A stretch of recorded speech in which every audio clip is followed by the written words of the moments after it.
jurídicos tradicionalmente se organizan, al menos precisamente en temas de cortes o circuitos judiciales. En el caso de Costa Rica, que eso es quizás lo que me gustaría mostrarles hoy acá, nosotros estamos divididos en 15 circuitos judiciales. Esto es una información desde de la página del registro, bueno, del Poder Judicial de Costa Rica. Entonces pueden ver ahí que, bueno, no necesariamente coinciden por provincia. Por ejemplo, San José tiene 3 circuitos judiciales, más 2 circuitos en la zona sur. Que bueno, uno de esos sí parece que pertenece a San José, y luego los otros, digamos, más que pertenecen a Punta Arenas. Pero, por ejemplo, bueno, San José tiene esos 3 circuitos también el de la zona sur. Hay 2 en Alajuela, uno en Cartago, uno en Heredia, Guanacaste, 2 en Guanacaste, uno en Punta Arenas y 2 en la zona atlántica. Entonces, esto un poco para entender cómo es que se dividen las cortes, ¿verdad? Los sistemas, repito, estos cortes se van a ir dividiendo en pequeños circuitos. Cada circuito va teniendo sus propios jueces, jueces de familia, jueces penales, jueces laborales, jueces, etcétera. Hay materias que solo tienen un a nivel nacional. Por ejemplo, es el caso de la jurisdicción contencioso administrativa. La jurisdicción contencioso administrativa es aquella que remite a la responsabilidad de los órganos públicos, entendiendo, digamos, el Estado y toda su información, tanto la administración central, que se pone al gobierno central, como la administración descentralizada. Pues no importa en dónde estemos ubicados en el país, todos los conflictos relacionados contra el Estado se resuelven en un solo lugar, que es el circuito judicial de San José, el segundo circuito judicial de San José, que está ahí en Goicoechea. Ahí es donde se resuelven, digamos, todos los conflictos, repito, independientemente de cualquier zona del país. Pero en las demás materias, también excluyendo quizás la jurisdicción constitucional, que también está concentrada en la Sala Constitucional de la Corte Suprema, que está en San José Centro, ¿verdad? Fuera de esas 2 materias, la mayoría de los asuntos están bueno, divididos en circuitos judiciales. Entonces, para cuando ustedes vayan a leer una sentencia, van a decir, ¿verdad? El primer circuito judicial de San José, el tercer circuito judicial de San José, el primer circuito judicial de Heredia. Entonces nos vamos a entender de dónde es que está procediendo ese fallo que estamos leyendo o que ustedes están investigando. No sé si sobre ese tema de los circuitos hay alguna pregunta, algún tema procesal que a ustedes les interese conocer.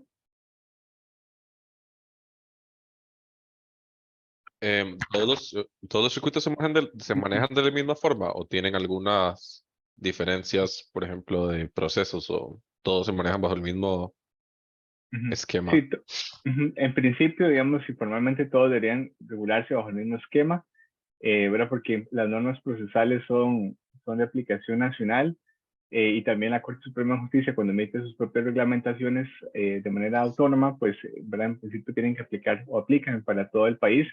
Pero bueno, eso en la práctica, ¿verdad? No ocurre así. Vamos a ir viendo que, ¿verdad? Como cualquier actividad humana que hay administración de por medio, pues la administración puede ir variando de un lugar a otro, pero al final de cuentas, digamos, en términos de organización, ¿verdad? Funcionan o deberían todos funcionar más o menos bajo el mismo esquema. Por ejemplo, digamos, y esto sirve para ilustrar un caso que atañe mucho el derecho informático, todo lo que son fraudes electrónicos, ¿verdad? Eso puede, por supuesto que puede ocurrir un fraude electrónico que se transmite digamos, en los juzgados de Heredia o en los de la zona sur o en Guanacaste, ¿verdad? Se ocurren ahí, pero al menos típicamente lo que es el tercer circuito judicial de San José, que es que ustedes ven ahí el número 3, que cubre Desamparados, Escazúa, Cerrí, Mora, Santa Ana, etcétera. Típicamente ahí se resuelven muchos casos que tienen que ver con fraudes informáticos, ¿verdad? Estafas por teléfono, ese tipo de cosas. Típicamente se resuelven en este circuito judicial. Repito, no es que todos se van a resolver ahí, pero es por un tema, digamos, de competencia que se divide en la jurisdicción. Cualquier juez tiene jurisdicción en todo el territorio. Los jueces también se van a dividir por competencias. Entonces, la competencia viene dada por el circuito judicial donde estén ubicados. Entonces, así es como más o menos se estructuran los procesos. Adelante, David. ¿Qué quiere decir procesal?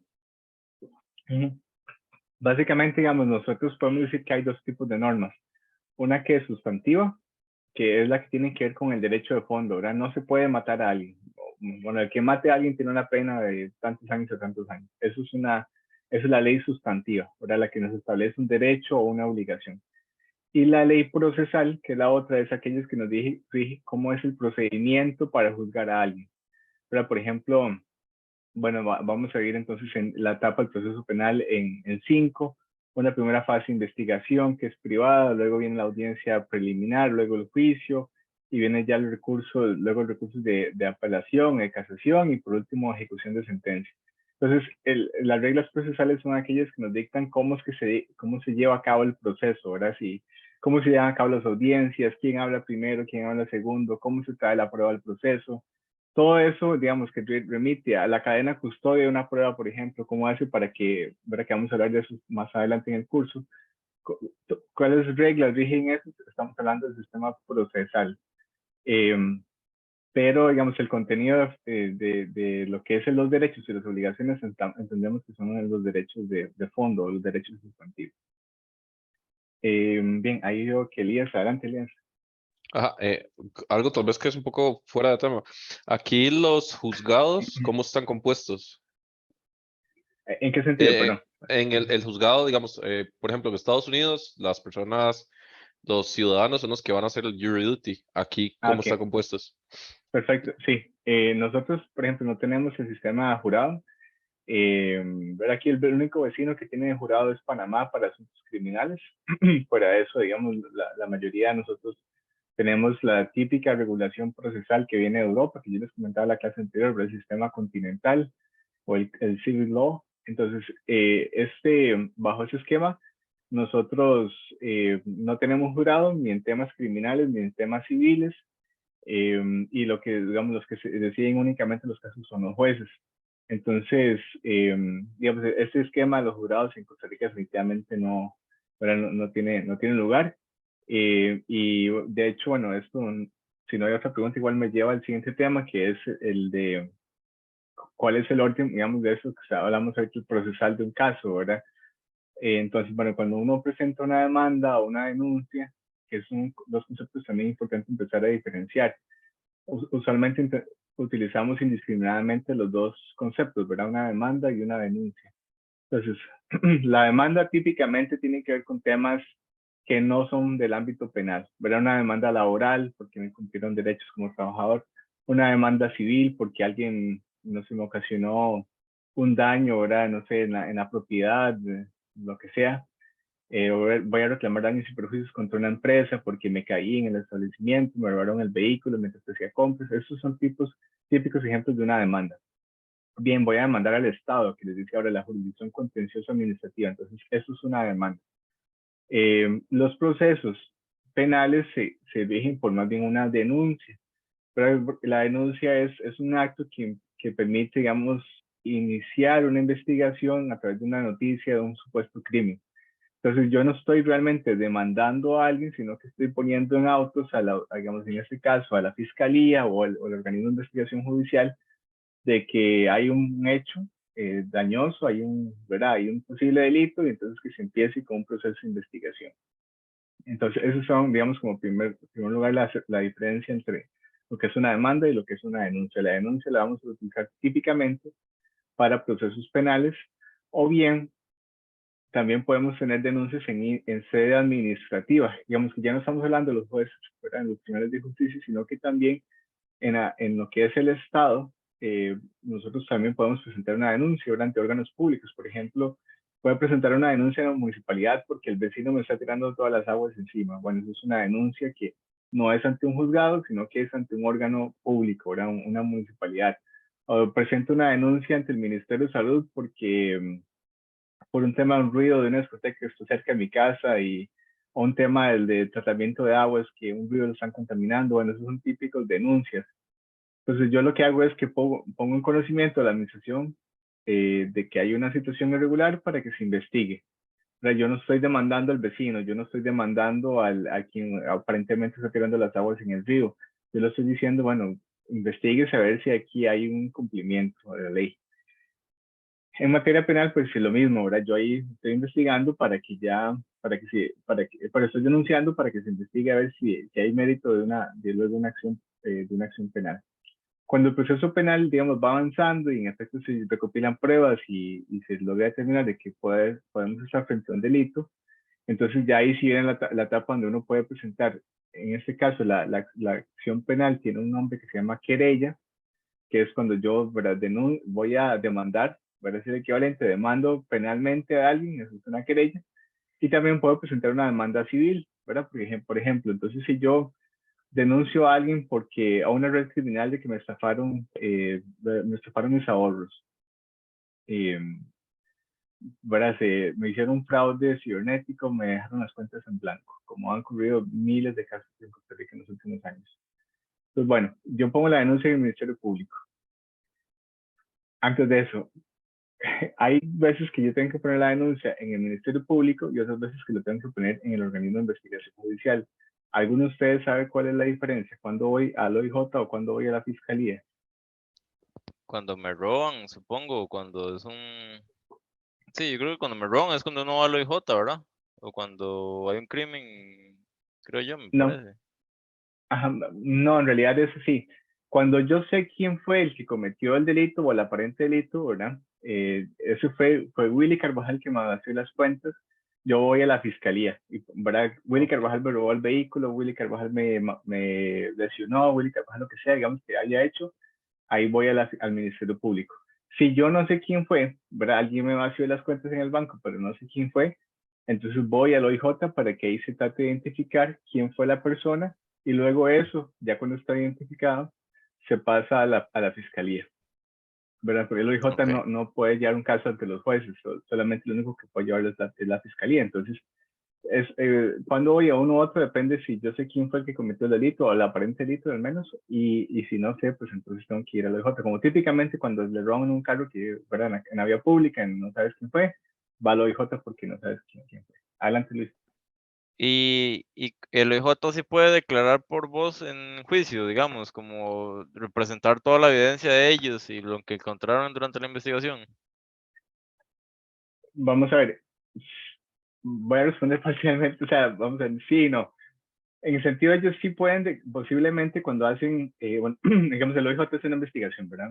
A usted pero le robaron el carro. Entonces el OIJ va y hace una investigación y determina que fue Elías Orozco el que te robó el carro, ¿verdad? Tiene suficiente Ajá. evidencia de las cámaras y hace un informe al OIJ. Ese informe al OIJ se lo remite a la fiscalía y en este caso, digamos, la fiscalía entonces lo analiza junto con las otras pruebas y decide que hay suficiente mérito contra Elías, entonces presenta una acusación penal contra Elías, ¿verdad? Y ese caso entonces ya empieza a conocerlo un juez penal. Cuando el asunto, digamos, como yo le decía, hay 5 etapas, entonces en esa primera etapa se investiga que está entre el OIJ y la fiscalía. Luego, cuando ya la fiscalía decide acusar, pues ya lleva el caso ante un juez que se llama un juez de audiencia preliminar, que es el que va a decidir si el caso va o no a juicio. La gran mayoría de los casos van a juicio, más o menos más del 90% de los asuntos van a juicio. Se supone que tiene que ser un filtro para que muchos temas que no deben ir a juicio pues no lleguen ahí, ¿verdad? Y tratar de saturar los tribunales de justicia, pero repito, más o menos más del 90% de los casos siempre se llevan a juicio. Entonces, bueno, se llevan a juicio y entonces ya ahí cuando se hace un juicio es un tribunal que dependiendo del tema y la cuantía, ¿verdad? Lo que se está reclamando, en realidad la cantidad de años de pena que están de por medio puede ser un solo juez, que es un tribunal, digamos, unipersonal, o típicamente es un tribunal colegiado de 3 miembros, que son los que van a realizar el juicio. Ahí sí, típicamente el Ministerio Público o el querellante va a ofrecer como prueba el informe del OIJ, entonces el OIJ va a ir al juicio a declarar sobre su informe, ¿verdad? Pero lo que quiero decirte es que no, porque no es como declara a favor suyo o en su nombre. Usted tiene que ir Lo siempre que ellos como vieron. víctima, ¿verdad? Ajá. Pero ellos van a defender, digamos, como defender la tesis, ellos van a ir a presentar su informe y van a contestar todas las preguntas que le van a hacer tanto la fiscalía como los abogados defensores, casos, digamos, concretos. Ok, entiendo. Ok, perfecto. David, adelante. ¿Cuál es la diferencia entre la Fiscalía y el Ministerio Público? Es lo mismo. Es exactamente lo Ok, mismo. ok, ok. Usamos indistintamente el nombre. Ok. Entonces, bueno, en cualquier tipo de proceso, ¿verdad? Ahí, ya sea penal, civil, laboral, contencioso, etcétera, etcétera, etcétera, vamos a tener un sistema de cortes, ¿verdad? De jueces que están divididos en 3 categorías. Entonces, en la primera instancia, todos los circuitos tienen, ¿verdad? Esos circuitos que están acá, todos tienen jueces de primera instancia. Todos, ¿verdad? Ahí vamos a decir, bueno, el juez del primer circuito judicial de San José resuelve tal cosa, el otro juez resuelve lo, ¿verdad? Dependiendo del circuito judicial, pero siempre va a haber una primera instancia que resuelve el caso. Si alguna de las dos partes no están conformes con el fallo, entonces esto se eleva a un recurso que es el de apelación.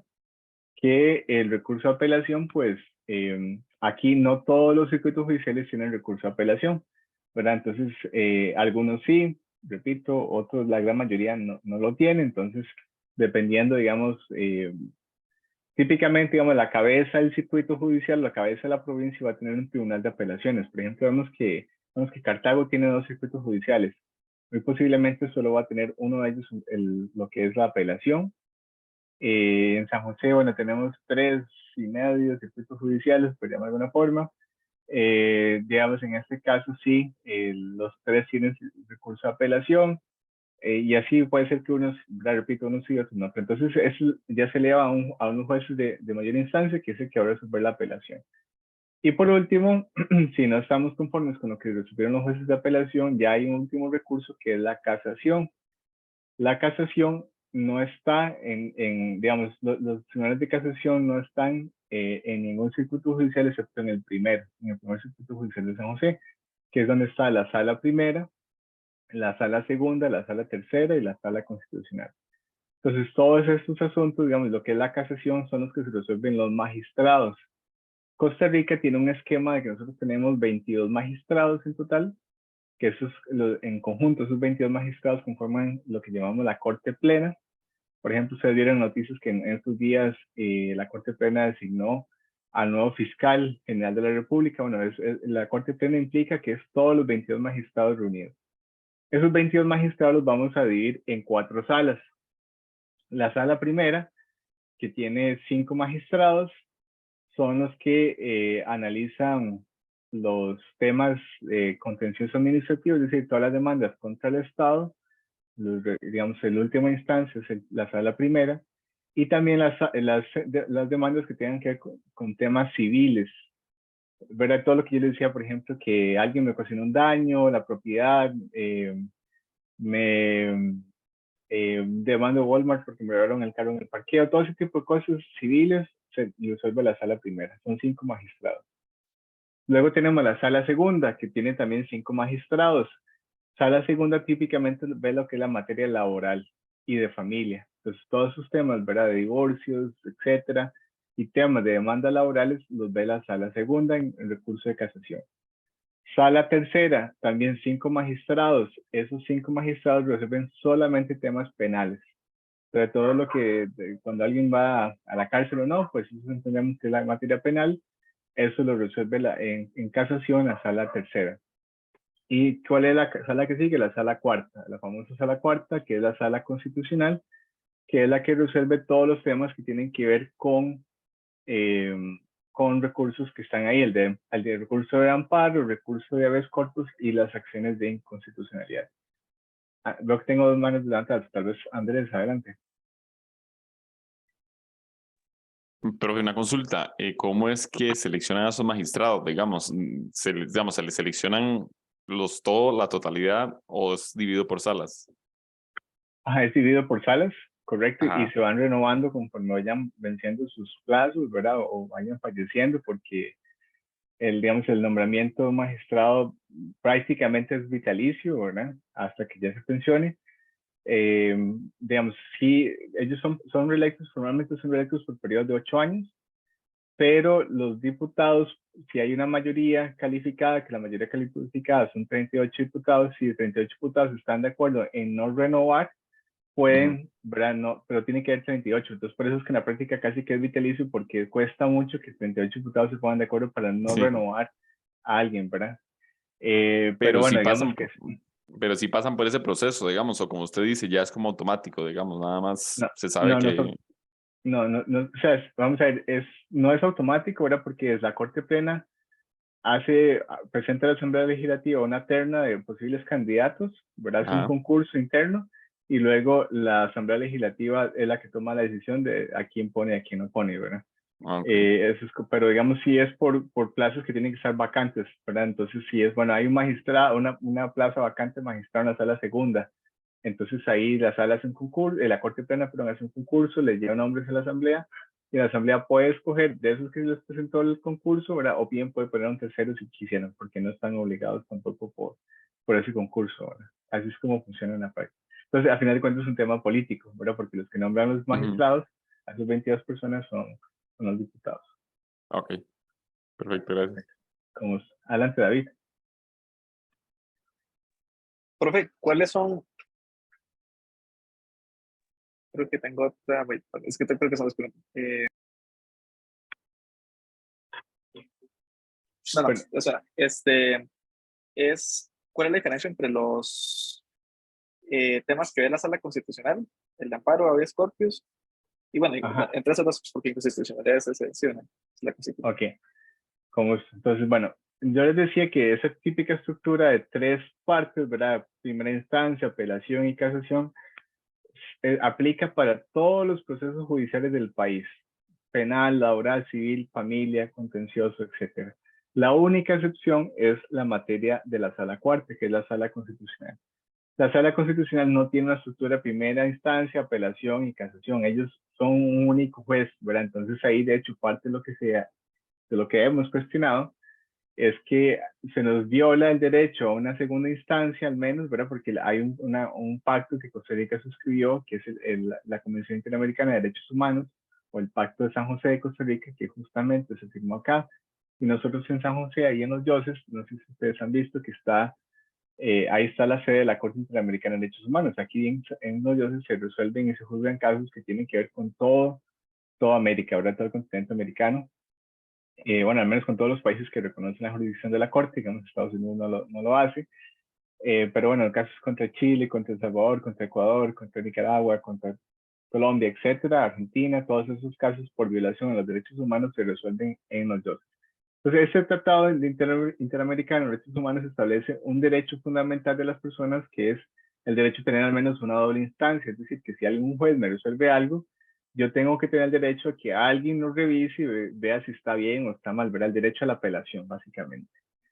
La Sala Constitucional no tiene esa doble instancia, o sea, lo que los magistrados dicen, ahí quedó, ¿verdad? No hay un derecho a apelar, no hay un derecho, por más que se equivoquen, ¿verdad? Porque en efecto se equivocan como cualquier ser humano, no hay un derecho de poder apelar. Entonces eso lo que ha hecho es que, ¿verdad? En la práctica, en realidad, digamos, ese derecho fundamental es irónico porque la Sala Constitucional lo que tiene que encargarse es de velar por los derechos humanos fundamentales, no tenga esa doble instancia. Pero bueno, ¿qué es lo que la Sala resuelve? Recursos de amparo. Recursos de amparo es cualquier violación contra un derecho constitucional.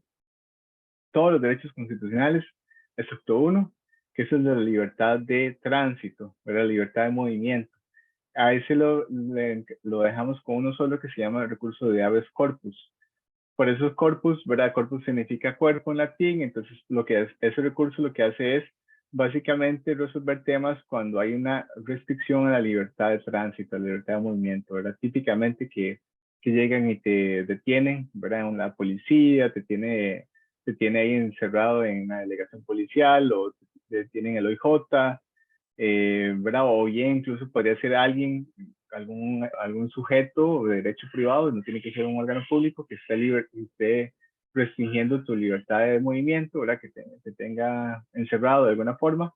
Entonces, bueno, todo lo que tenga que ver con el derecho a movilidad es el recurso de habeas corpus. Todos los demás derechos consagrados en la Constitución Política, el derecho a la vida, el derecho a la salud, el derecho al medio ambiente, el derecho al trabajo, a la vivienda, etcétera, etcétera, etcétera. Todos los demás derechos de la Constitución Política se resuelven a través de un recurso de amparo, que es el que típicamente escuchamos, ¿verdad? Alguien mete un recurso de amparo contra el Estado porque una construcción que van a hacer y, bueno, eso es típicamente en materia de recurso de amparo. Y las acciones de inconstitucionalidad, que es justamente la sala, como recuerdan lo que vimos la pirámide de Kelsen la semana anterior, ¿verdad? Que hay órdenes de jerarquía, entonces están las leyes, están los tratados internacionales y por último está la Constitución.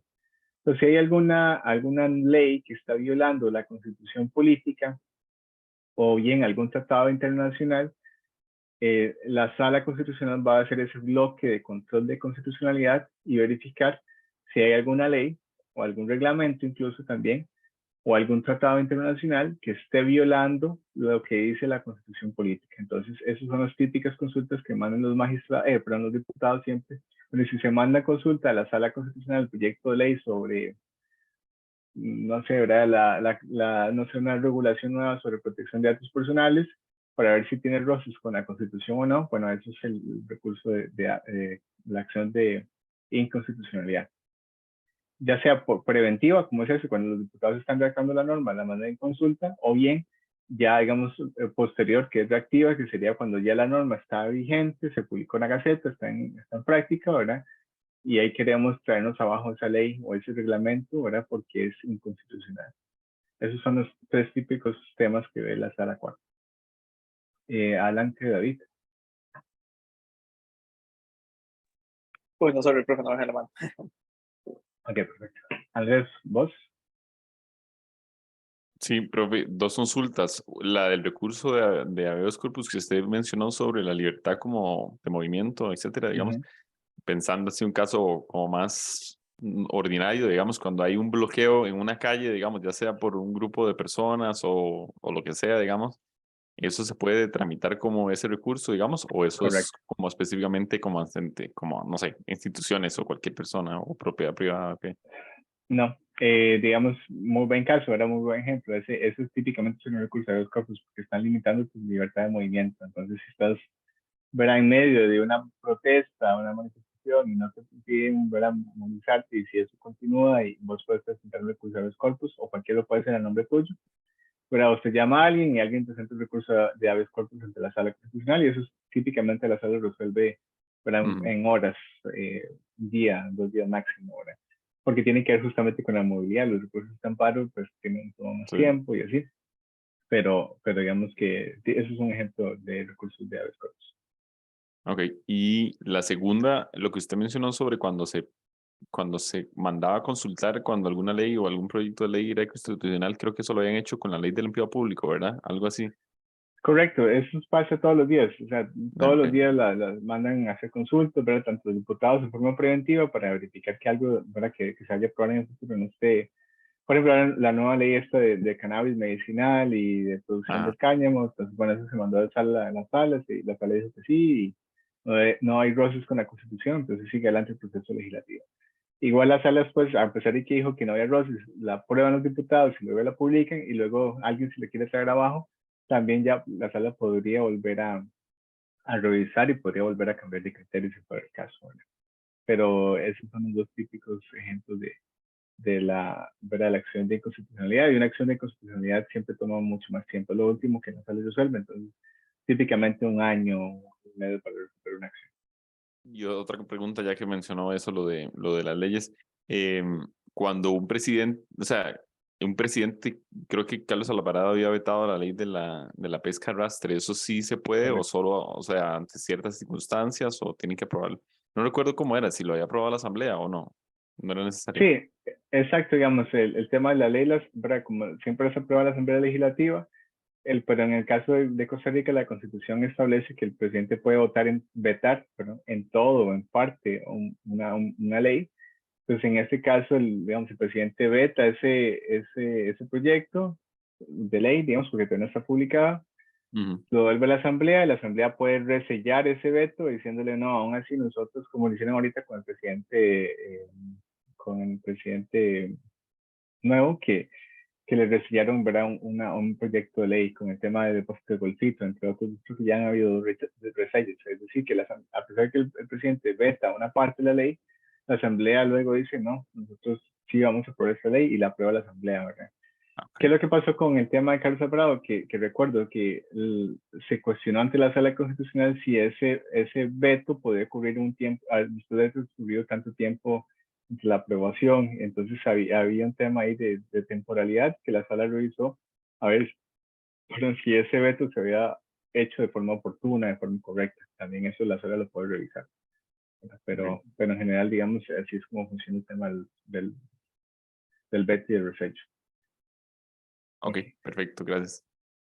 Bueno, eso, entonces así es como funcionan las cortes. Entonces, cuando ustedes van a leer los temas ¿verdad? Para el trabajo de investigación o las sentencias que vamos viendo a lo largo de la clase, pues entender quién es el que está dictando esa sentencia, ¿verdad? Si es un juez de primera instancia, si es tribunal de apelación, hay veces tribunal de apelación del Segundo Circuito Judicial de San José, o bien si es sala primera, entonces ya entendemos que eso viene a un tribunal de casación, si es sala tercera, sala segunda, sala cuarta. Entonces, para que ustedes entiendan, ¿verdad? ¿Quién es el que está dictando esa sentencia? Si es una sala, significa que es lo máximo, entonces ya es lo que resuelve la sala, se cerró el asunto. Ya no hay más que revisar, ya no hay más apelaciones. Lo que sea que la sala resolvió, ahí queda. Si es un tribunal de apelación, bueno, eventualmente ese caso podría ir a casación, y si es de primera instancia, pues eventualmente ese caso tiene apelación y casación. ¿Quiénes pueden crear jurisprudencia? Recordemos que lo que vimos la semana anterior, la jurisprudencia es aquella serie de fallos reiterados sobre un tema. Entonces, y que en caso de que no haya una ley o una norma que regule el tema, esta jurisprudencia se entiende que es